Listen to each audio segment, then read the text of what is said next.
Welcome back to Crossroads and Conversations Season 2. I'm your host, Suhan Kale. That's the other host over there. I'm Geeti.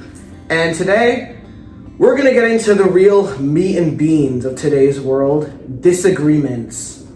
Oh my god, okay. Yeah, she starts them all the time in this house. I would ask you, what do you think is the biggest disagreement we have, usually?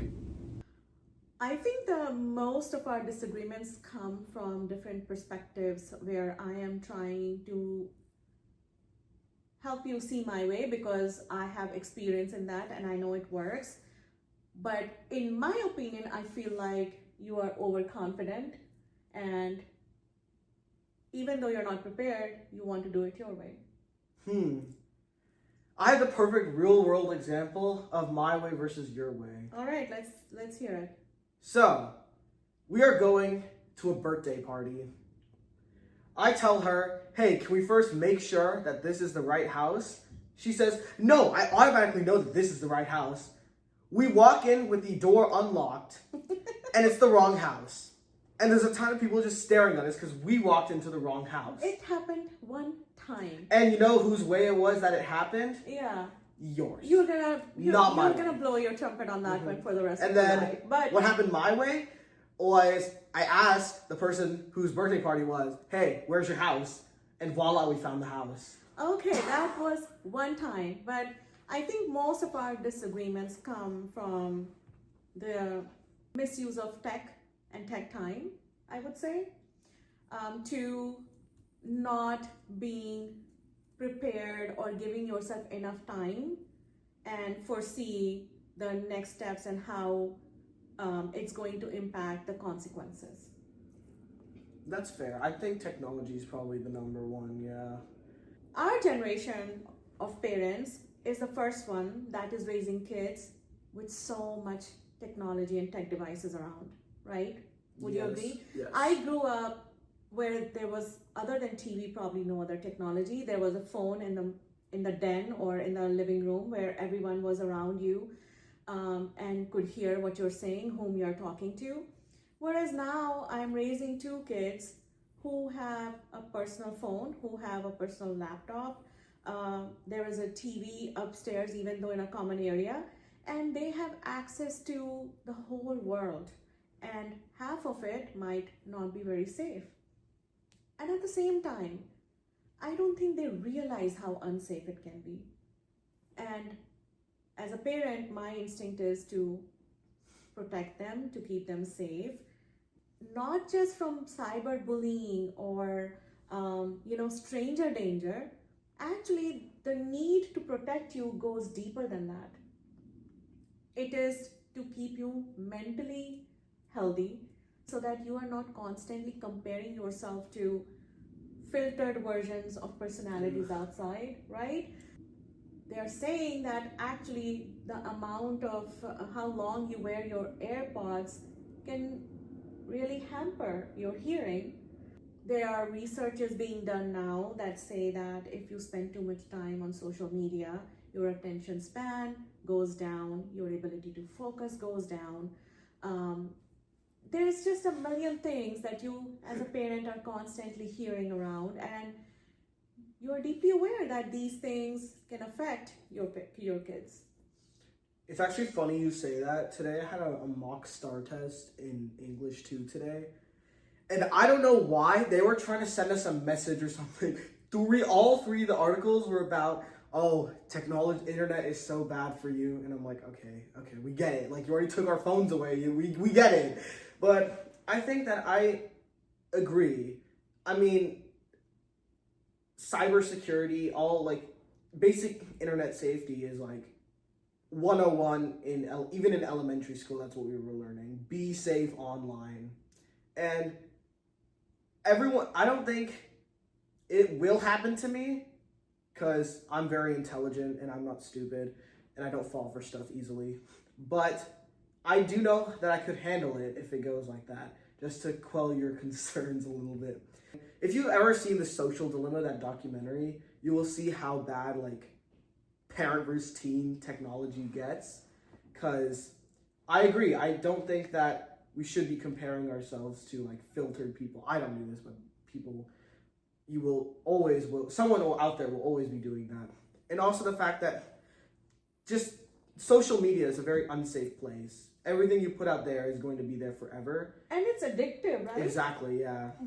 As an adult, I struggle with that sometimes. You know, the average screen time, not just for kids, but for everyone nowadays, is the expected average is 7.5 hours. So imagine that, right? And I think that as a parent, I try to curb that time for you. When you were younger, there were limitations on the phone. His screen time, how much time he can spend on each app, all of that was limited and controlled by me. And obviously, he did not enjoy that because, believe it or not, there are kids who have no such control, right? It's a free hand. Yeah, I think everyone at one point wishes like, oh, I wish I didn't have any of these restrictions. But I think you realize that sometimes if you didn't have these, then you're cooked. Like, if you have no restrictions, no rules, nothing whatsoever, you're gonna be done for in life. So at what point did you realize that those restrictions are okay? Because we had a lot of fights over those. Do I like them? No. Do I think they're fun? No. Do I wish that I could lift them? Yes. But God, every time they would come to me for me to put in my screen time password, maybe we are at a party and they want this restrictions lifted so they can be on 9 p.m., be on their phones, there's always 4 attempts, 5 attempts. Okay, not me. That's not me. That's Yes, always him. you. That's not me. But you're terrible at hiding it also, I will say.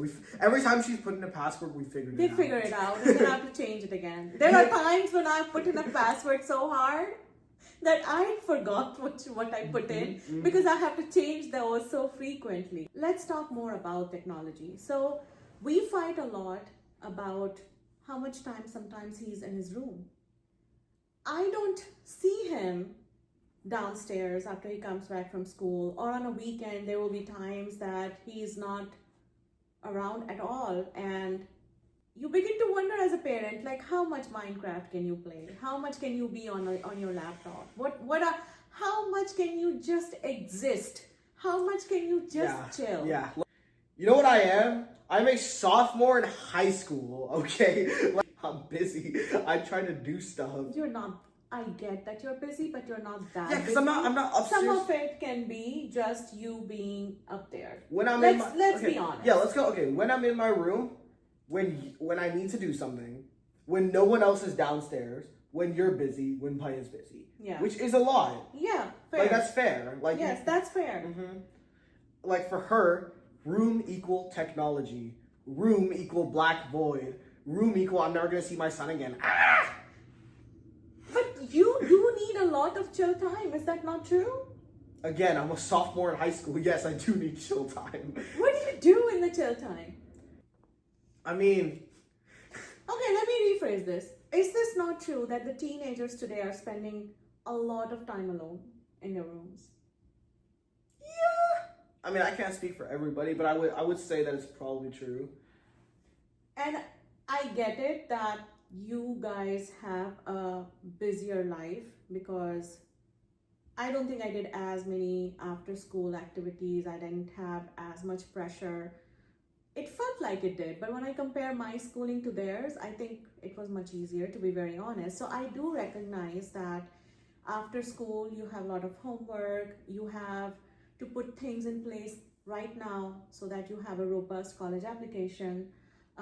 You go to tennis, you have to practice this, all of that. But I would still say that as a parent, I recognize that, but I still feel that your generation claims a lot more personal time and space than we ever did. I don't really think that that's a bad thing. Our generation is a lot more pressured, and there's a lot more to do in our generation than yours. Okay. So, and you can see kids are busy, especially kids who want to be successful and go big. They're very, very busy. Yeah. And I don't ever think that a couple hours of time where you want to chill, do something you want to do, and relax is ever going to be a bad thing. Never will I ever think that. I agree with And that. I get what you say. Like, I know you want to see us and you want to hang out too. But, I mean, it's also our time. Like, we want to... What if we want to be by ourselves for a little bit? Like, sometimes you just want I to... am not in disagreement with that at all. And I think that's probably a perspective shift that slowly and gradually I have come around to, right? Mhm. I am sharing that was something that took me a little bit of time because, in all honesty, growing up, there was no personal space or personal time. The concept did not exist for us.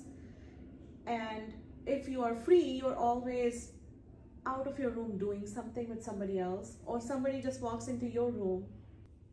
I think as I am myself growing up in my 40s and I'm becoming more self-aware, I'm realizing that probably there is a need for, that chill time. But I think the other aspect of it is that suddenly, where I was always around you, there is this shift. You are growing up, you are finding that independence, you are capable of doing your homework and taking care of your things, which is great. But that also means that we have less time together doing things. And so, in my mind, when you are done with your stuff and you've had some chill time, according to what is enough from my definition, I feel like, what are you doing upstairs? Why are you not coming down? Does that make sense? It does make sense. I do see what you mean. Sadly, I wish I would never get that because now I feel bad a little bit. But I mean, I think everyone just needs to have their personal time, have that little escape for a couple hours. Like me personally, I do like to ruthlessly kill people in a children's video game for like an hour or two. What? That's Minecraft. But Oh my god, that sounded so bad. But So according to you, how do you decompress at your age? How do most teenagers decompress? I'll give you my 3 ways I like to decompress. 1, play video games. 2, lie in my bed and stare at the ceiling. 2, lie in my bed and doom scroll for like an hour. Sometimes when I doom scroll, for some reason it helps me remember things I needed to do. Like I'll be scrolling on Instagram and I get a reel about if you're not doing this for your college. I'm like, oh crap, I had an assignment I had to turn in today. And like, oh, I have to do that now.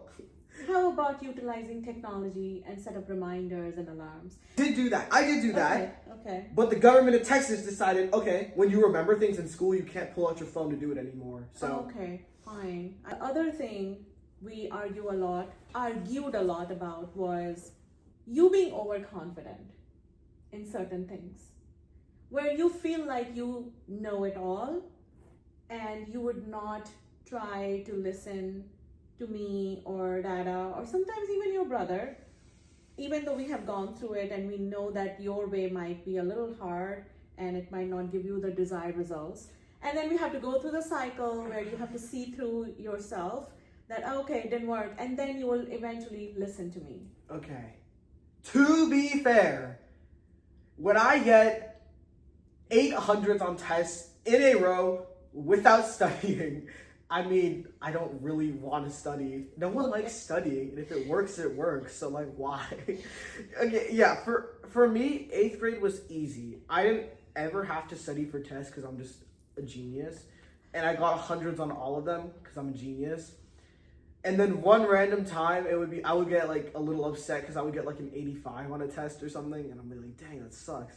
And then she'd come over here with like the Dr. Phil handbook, like, you're so overconfident, you're cocky, you need to tone it down a little, you need to ask for help. Like, bro, I get it, okay? I will do this now, and now I do this. Now he does it, but the entire 9th grade was a struggle because of that. So, to give you a little background, he has jumped a grade, and in spite of being the youngest in the class throughout middle school, I'm so without studying too much, he did do well. All right. Well, once you come to high school, that's not gonna work. But entire 9th grade, I would be like, do more test questions, go to tutoring hours to school, If you need outside help, set up tutoring. Tell me how I can help you revise or review. I know it. I got this. I come logged in. And then the grade will be 85, 87. And then, It'll oh my suck. God, it would Don't, be no. To be fair though, even though I study sometimes, I still got bad grades because high school's stupid like that. I understand those situations, Suhan, and I don't think we ever have a problem or disagreement or I'm upset or mad when I know that you have put in the work and the results are not exactly what you expected. What is the one rule in our household when it comes to effort and results? Okay. Try your best. Yeah, that you have to put in the work, you have to give it your best. And then if it didn't work out, you can't really do much about it. The only part you control is putting out your best. So we have disagreements when I feel like he's not doing that. He's much more capable, but then he thinks that this is good enough. Like this boy can literally tell himself that some bare minimum is good enough as an effort, but then expect the world in the results. So we would have a lot of disagreements about that. How are we handling it now though, Swan? Well, I mean, I'm a genius, so I adapted very well to high school because I'm a genius. So now it's just good. Yeah, 'Cause I'm a I think genius. he got the template right now. He does it my way, and it has yielded results. What, according to you, are our biggest fights about? So one of the pet peeves I have of arguments is when it's not even an argument. We're just talking, and then I disagree with something she says, and she's like, "Oh my God, why do you argue so much?" I can't disagree. Like, this is what America's come to. We can't disagree anymore on things. Before, it's just like, why are you arguing so much? Second of all, it's arguments that happen are because out of like 20 times, I do something one time out of the 20 times. So like, 1 out of 20. And it goes every single time, all the time. All you do is this. Like, it was one time. My goodness, it was one time it happened. And like, now it just never gets let go. And third of all, Let me remind you to the beginning of the episode I was when going- he talked about how one time I took them to the wrong house on a birthday That's party. not okay, but that's not that same scenario. But there's a lot of times where it's happened where my way worked better than your way. I have not said that my way is right every single time. In a lot of things, I think I listen to you and your brother. In fact, ask for feedback or direction on how it needs to happen, what would work better for you guys. He's a big arguer, number one. Okay, let's just Oh kind of- yeah, great start to this. Okay, if you ask him to do anything, his first question is, do I have to do it now? Then you have to explain why it has to be done now. You have to give proof of concept, actual reasoning, all of that happens. He will keep on badgering back and forth about it. Well, I can do it tomorrow. The plant is not gonna die in one day. And then finally we will settle that it has to be done right now. Why do I have to do it? Why can't my brother do it? The brother might have been out all afternoon or evening. He might have just come home after a long day. And he might have been home all day on a weekend. So maybe that's why I'm asking him. But there's always this comparison going on, obviously, as siblings. And why can't he do it? So then I have to explain why. Why I'm asking you. But you never ask him for anything. Then I have to give proofs of all the stuff he takes care of. And there's this few things that I ask you too. So it's properly distributed, even though it does not seem like it in this moment. And then it will be like, okay, but I don't feel like doing it right now. I'm gonna do it later. And by historical data, I have to prove how later never happens because he forgets and the thing doesn't get done. And then he might oblige me by actually doing that chore. Okay, this happens like once a year. Half these times this ends after I ask why. There are times where I just remind that did we not talk about it a few days ago? I think I've given this presentation before. Just go and do it one time without back and forth. So I think that it's valid that you do have a huge tendency to go back and forth on something. Okay, that we've is heard not- her that is being perspective. asked. Let's hear the right one now. Uh-huh. Here's how it usually goes. Suhan, can you unload the dishwasher? You have to do it right now? Yes. Okay, unloads the dishwasher. Oh And my god. end. No, it has gotten better, and nowadays it goes like that. Oh. So, yeah, I do think you argued a lot. You've gotten a lot better, though. What do you think has gotten better? We were used to be at loggerheads maybe a year and a half ago, but I think we're doing well now. We don't have any arguments for the most part. I think that we both started listening to each other more, Hmm. and then you started realizing that I could be busy at times too, and I couldn't do what you wanted. Yeah. I think again, like I listened more to you about what like you wanted, and like if I could do it now, then I would, and all those things. Yeah, I think that's what started working, and I think it just got better after that. So I think if we had to sum up this episode, like we all know, to be honest, that communication, listening to each other, giving each other grace is probably the key anyway. But in all honesty, there's a lot that's going on in life at a given time. He's a teenager, he is going through a lot of changes. His environment is changing, school is changing. I am in my 40s. I go through my own emotional up and downs. I think we just have to be a little more considerate, and some days it works, some days it might not, but then we kind of make it work anyway. That was an episode on common disagreements or arguments between us and how we tackle that and our perspectives on it. I hope you enjoyed it.